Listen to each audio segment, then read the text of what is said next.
নমস্কার বন্ধুরা, আজকের আমি বানিয়ে দেখাবো শীতের পালং শাক দিয়ে দুর্দান্ত স্বাদের একটা রেসিপি। সম্পূর্ণ নিরামিষভাবে আজকের আমি পালং শাক তৈরি করব। আর এইভাবে পালং শাক তৈরি করলে গরম গরম ধোয়া ওঠা ভাত দিয়ে অথবা রাতে রুটি দিয়ে খেতে কিন্তু বেশ ভালো লাগে। তো চলুন শুরু করা যাক। রেসিপিটি তৈরি করার জন্য আমি এখানে আমার প্রয়োজন মতো কিছুটা পালং শাক নিয়েছি। পালং শাকগুলোকে গোটা থাকা অবস্থায় খুব ভালো করে প্রথমে ধুয়ে নিয়েছি। এবারে আমি এগুলোকে ছোট্ট ছোট্ট করে কেটে নেব। রেসিপিটি প্রথম থেকে দেখে যদি আপনাদের ভালো লেগে থাকে তাহলে একটা লাইক আর আপনার মতামত জানিয়ে আমার পাশে থাকবেন। আর যদি নতুন হয়ে থাকেন তাহলে চ্যানেলটিকে সাবস্ক্রাইব করে রাখতে পারেন এইরকমই নানা রকম ঘরোয়া রেসিপি পাওয়ার জন্য। এই দেখুন পালং শাকগুলোকে এরকম ছোট্ট ছোট্ট করে আমি কেটে নিচ্ছি। এইভাবে কেটে নিতে হবে। এবারে একটা পাত্রের মধ্যে আমি দেখুন পালং শাকগুলোকে তুলে নিলাম। এবারে রেসিপিটি তৈরি করার জন্য পালং শাকের সাথে কিছু সবজি আমি অ্যাড করব, যেমন নিয়েছি এখানে আলু, বেগুন, কুমড়ো, মূলো আর শিম।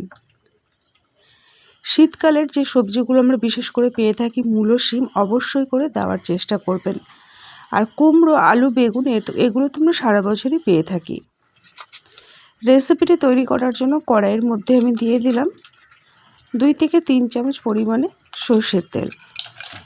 তেলটাকে খুব ভালো করে গরম করে নিয়ে প্রথমে আমি এখানে ডালের বড়ি কিছুটা নিয়েছি, সেটাকে ভেজে নিচ্ছি।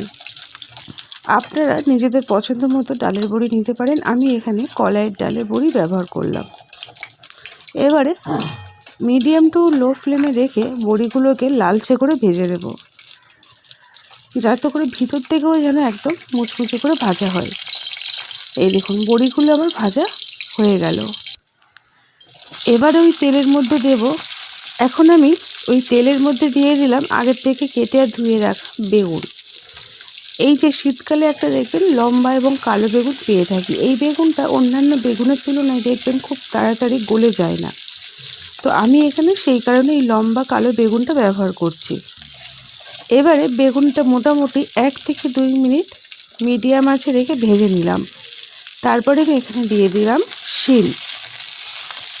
যে সবজিগুলো খুব তাড়াতাড়ি নরম হয়ে যায় সেগুলোকে একটু আগে তেলের মধ্যে ভেজে নিয়ে নিচ্ছি। এবারে আমি এর মধ্যে দিয়ে দিলাম অল্প একটু লবণ।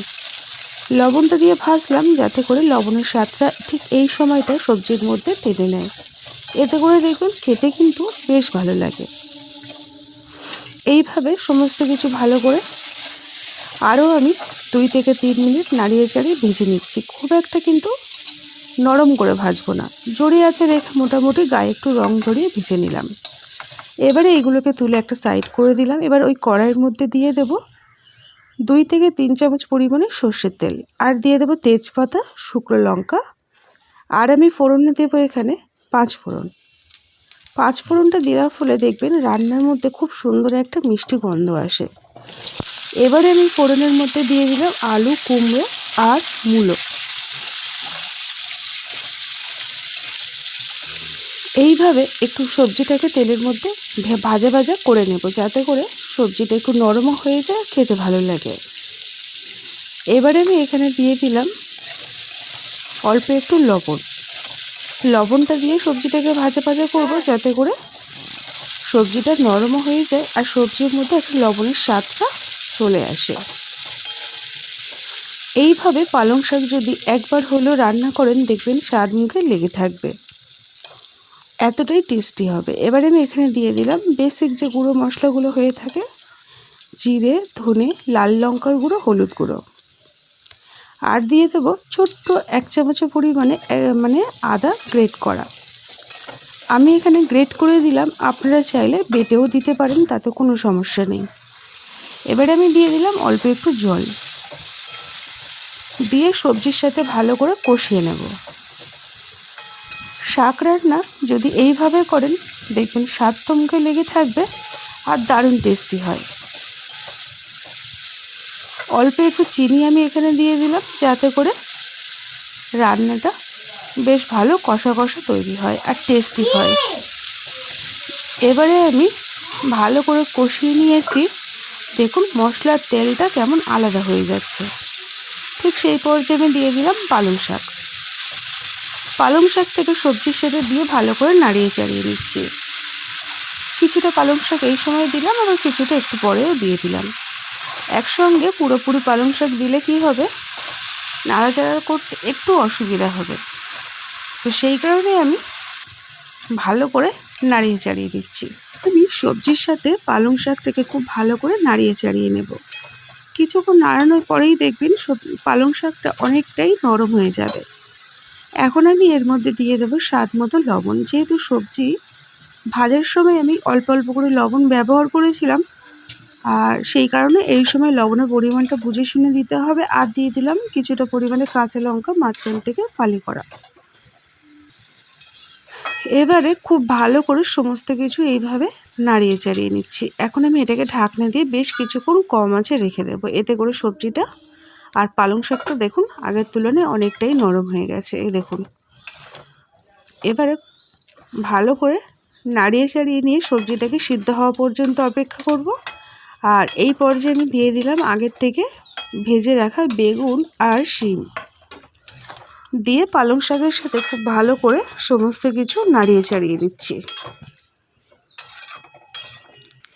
এইভাবে যদি পালং শাক রান্না করা যায় দেখবেন স্বাদ মুখে লেগে থাকবে আর খুব সুন্দর খেতে হয়।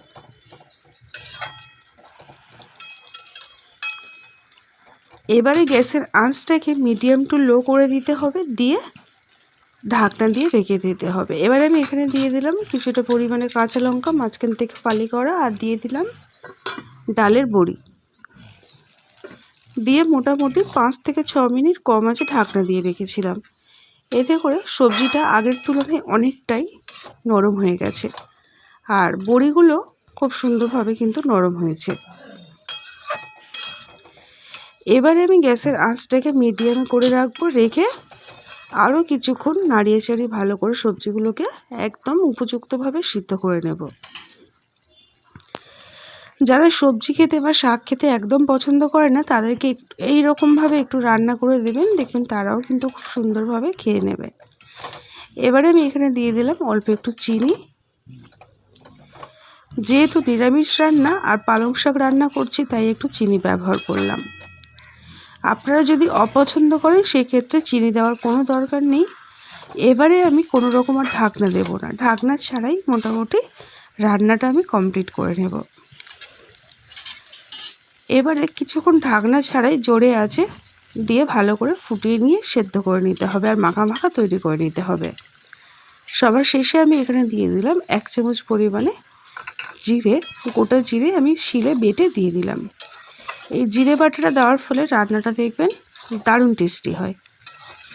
আর এটা কিন্তু প্রথমে দেওয়া চলবে না, সবার শেষে যখন দেখবেন রান্নাটা হয়ে এসেছে সমস্ত সবজি সিদ্ধ হয়ে যাবে ঠিক সেই পর্যায়ে দিয়ে দিতে হবে।